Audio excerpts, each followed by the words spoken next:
Hi friends, ఈరోజు ఎంతో tasty అయిన హెల్తీ అయిన రాగి రొట్టె ఎలా ప్రిపేర్ చేయాలో చూద్దాము.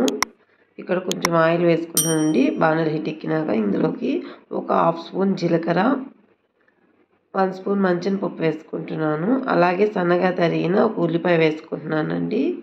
వీటిని ఫ్రై చేసేసుకుందాము. ఇది ఫ్రై అయిన తర్వాత ఇందులోకి సన్నగా తరిగిన 2 పచ్చిమిరపకాయలు వేసుకుంటున్నాను. సో దీన్ని కూడా ఒకసారి ఫ్రై చేసిన తర్వాత ఇందులో సన్నగా తరిగిన కొత్తిమీర వేసుకుంటున్నాను. అలాగే సన్నగా తరిగిన కరివేపాకు వేసుకుంటున్నాను. చూడండి, ఇది ఒక 2 మినిట్స్ మనకి ఫ్రై చేసి సరిపోతుంది. మనకి ఫ్రై అయిపోయింది కదా, స్టవ్ ఆఫ్ చేసేసుకుందాము. ఇప్పుడు ఇందులోకి రాగి పిండి వేసుకుంటున్నానండి. రాగి పిండి వేసుకొని దీంట్లో బాగా కలిపేసుకున్నాను. దీనికి టేస్ట్ తగిన సాల్ట్ కూడా వేసుకొని దీన్ని కలుపుకుందాము. చూడండి, ఈ విధంగా కలిపినాక మనకి పిండి అంతా చల్లారిపోయిన తర్వాత ఒక వేరే ప్లేట్లో తీసుకొని నేను అందులోకి వాటర్ యాడ్ చేసుకొని మనం చపాతీ పిండి ఎలా కలుపుకుంటామో ఆ విధంగా కొంచెం కొంచెం వాటర్ వేసుకొని చపాతీ పిండిని ఈ విధంగా కలుపుకుంటూ ఉండాలి. సో ఈ విధంగా కొంచెం సాఫ్ట్గా వచ్చేటట్టు బాగా కలుపుకుందాము. చూడండి, మనకి ఈ విధంగా కలుపుకుంటే సరిపోతుంది. ఇప్పుడు నేను ఇక్కడ ఒక అరిటాకు తీసుకుంటున్నానండి.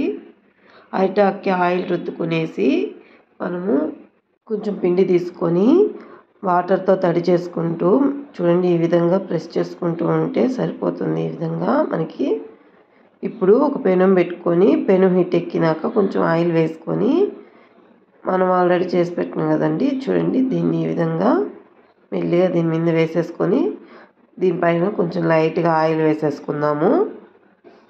ఆయిల్ వేసేసుకున్న తర్వాత ఒక 4 మినిట్స్ మూత పెట్టుకొని 4 or 5 మినిట్స్ మూత పెట్టేసుకుందామండి. చూడండి, ఈ విధంగా 5 మినిట్స్ అయింది కదా, ఇప్పుడు మూత తీసేసుకుందాము. చూడండి, మనం ఇప్పుడు ఈ రొట్టెని మరోవైపు తిప్పించేసుకుందాము.